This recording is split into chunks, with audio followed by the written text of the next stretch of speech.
And in Manhattan, 77% of homes do not own a car.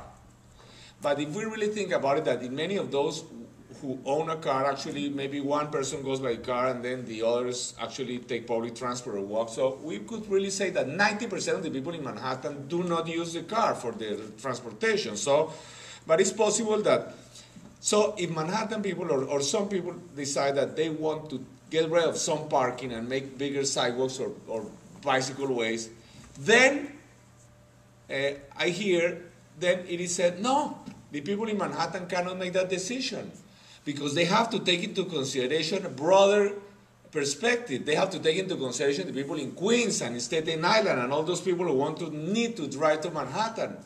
So then we say, okay, so the perspective, those who must decide is the people for whole of New York. But then we find the other extreme. Sometimes I hear a bicycle way is put in a street, and then some people say, no, I live there. So it's me who has to decide whether the bikeway goes by there or not.